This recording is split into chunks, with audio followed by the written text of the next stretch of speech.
Ryan Mauro is a counterterrorism expert, investigative researcher for the Capital Research Center, where he monitors extremist groups in the U.S. He is also an adjunct professor at Regent University. Ryan, welcome to the program. Glad to have you back. Thanks so much, Glenn. You bet. Man, I read your story today, and America faces pro-Hamas intifada on its own soil. It is terrifying, the facts. Do you want to take us through this? Sure. So over at Capital Research Center, where I work, we've done a series of studies because we want to collect data to see just how anti-American the so-called pro-Palestinian movement, I say so-called because it's really not pro-Palestinian. Many of the groups don't even talk about that issue all that much.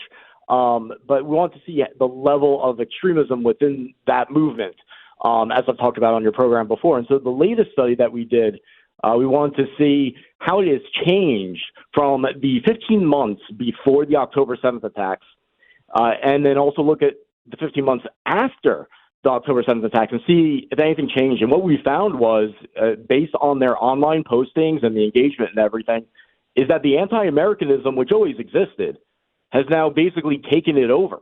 It has absolutely exploded to the point where calls for anti-American violence, particularly towards the police, has increased by about 3,000%. Oh my God. When you look at about 500 of the top so-called pro-Palestinian activists and organizations, charities, and groups like that. And the overall anti-American vitriol has increased by 186% since the October 7th attack. Okay, so tell me about these organizations, because you say they're not really even pro-Hamas anymore. They're anti-American. Have these just been shill organizations, kind of Marxist organizations from the beginning? Or is this just a natural morphing from, we got to get rid of baby Satan to get rid of the great Satan? So many of them were Marxists or anarchists to begin with. Okay. And you could tell if you really follow this up, but they weren't really forward about it. They have since become more forward about it. Many of the groups that you kind of suspected would support terrorism are now open about it because they got a comfortable environment, an environment where it was rewarded, and so the mask was able to be dropped. And October 7th was kind of like that testing moment where to show to your own radical audience whether you are authentic or not, you had to say something. You couldn't just be silent and coast along anymore. And so the result is that the mask dropped on a lot of these pro-Palestinian groups as to what they were really about. And then you had a lot of new groups form, some as nonprofits and some just as online groups that are unregistered as anything. And so the anti-Americanism that was always there is now a central focus, in some cases more than the focus than it is on Israel even. So when you say they're really anti-American, your article talked about 4th of July. And how many of these anti-Israel groups, how they reacted to 4th of July? As cynical as I am, I was even shocked by this. So I looked at as many groups as I possibly could within a limited time frame, how they reacted to the 4th of July holiday last year. And what I found was over 250 anti-Israel groups condemning the holiday, saying they refuse to celebrate it, in most cases saying that America is an illegitimate settler colonial state, using the same terminology that they use to delegitimize Israel and say it should be destroyed. Some blatantly endorsing violence. I saw one that was ridiculing Martin Luther King for being nonviolent.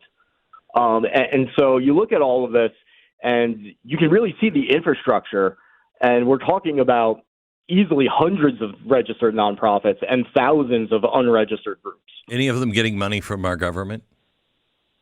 Yes, that has been seen in the past, particularly the groups that are linked to Muslim Brotherhood.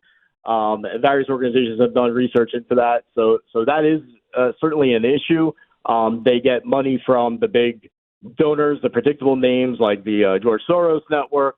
And so you have these sort of mainstream left-wing Democratic money powerhouses that just are giving money out, whether they realize what the recipient intends to do with it or not. It might just be that they say, oh, social justice, and they say, oh, well, then you're a good guy, and then they give them the money, or they might be complicit. I don't really know in each instance. But this is a business. Like, they condemn capitalism. These are jobs for people. Like, they get bonuses and raises as they fundraise more off of this. So tell me about the Students for Justice in Palestine. I'm trying to remember, because I know I have done in-depth stories on them, but they now are just all a blur. Who's Students for Justice in Palestine, and who's funding them, and what are they doing? So Students for Justice in Palestine is kind of the backbone of the protests against Israel in the United States that you've seen since the October 7th attacks. They have a presence on, they claim, over 200 college campuses. So they're all over the place. They're the main focal point. Not much is known about their leadership and fundraising or anything like that because there's a particular arrangement through complicit nonprofits that they have to make it so that you can't see anything. I mean, there is no transparency. We know that there's a link to American Muslims for Palestine, which is run by people who come from the Hamas network as groups were shut down. They then gravitated over to this group and formed American Muslims for Palestine. And Students for Justice in Palestine is like kind of part of that, even though we don't know too many details. We know they're tied at the hip.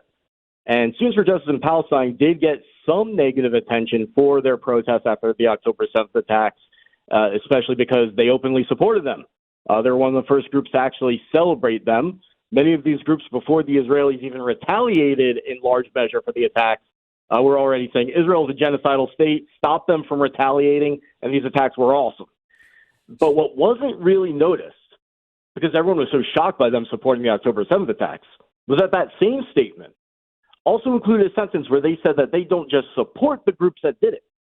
They are part of them. They're part of Hamas. They are part of the Popular Front for the Liberation of Palestine, which is like the communist counterpart to Hamas.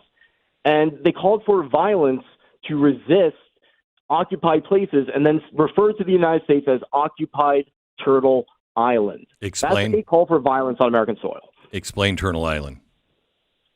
So Turtle Island is this terminology that comes from a Native American myth that when the world was created, particularly North and Central America, it was created on the back of a turtle during a global flood, and the Native American tribes referred to it as Turtle Island collectively until the white man, the settlers, showed up and then genocided them all. And so when these groups refer to the U.S. as Turtle Island, it's the same thing as saying, well, Israel, you shouldn't call it Israel, you should call it Palestine, because in their mind, there's an illegitimate country that everyone with moral fiber is obligated to fight and to destroy.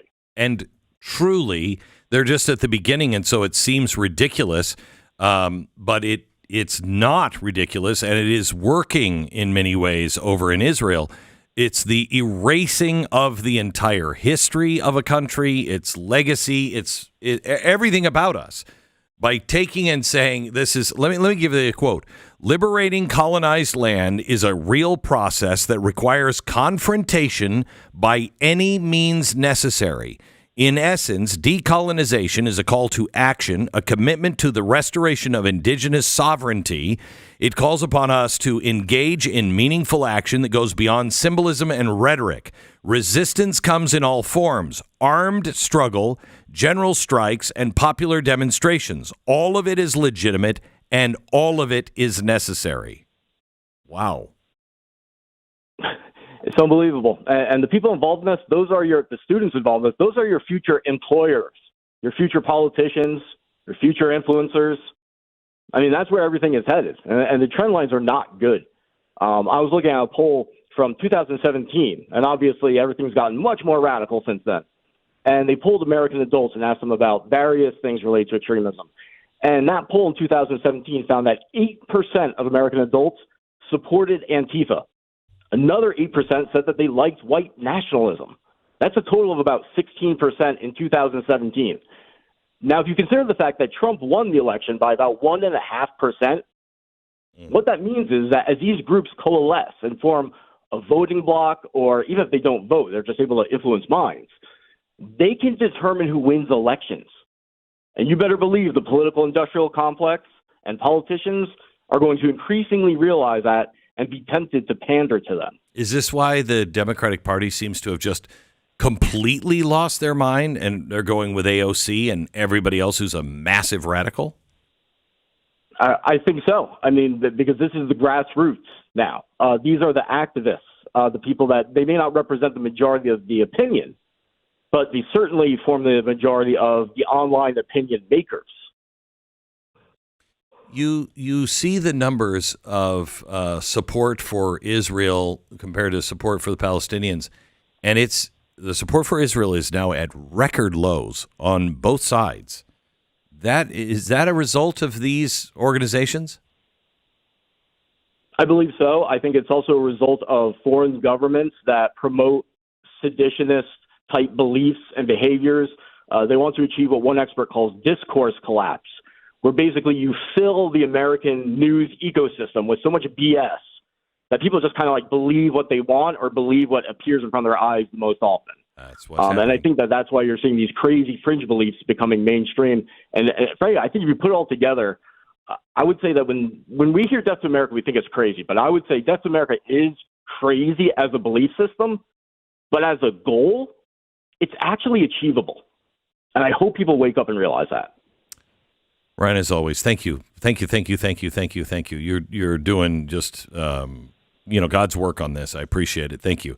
Ryan Mauro. Thank you. You bet. Capital Research Center investigative researcher and counterterrorism expert. It is truly something we need to be very, very aware of. We have won a 4-year period here, but that can change on a dime, as we're seeing this week. Economy goes away, and Donald Trump does not win. The Republicans don't win, and you go back to Crazy Town, USA, that surrounds themselves with these kinds of people. Do you want to live in a society that is built on the backs of these kinds of people? The answer should be a resounding no. But because we have such a bad media, education system, and everything else, and we're so polarized in politics that we can no longer see the truth, these people are going to be they will make Thomas Jefferson's prediction of, if we don't fight the Muslims now. He was saying this when he was president of the United States. Our first foreign war was with the Muslims over with the Barbary pirates, and he stopped it. And he said, "I want you to know, they're never going to quit. They're never going to end. They believe all of these things in their Quran, and they have a right to enslave you, to kill you, to take over all lands. They have a right to the entire earth. And if we don't defeat them now, they're going to be our first foreign war and maybe our last foreign war."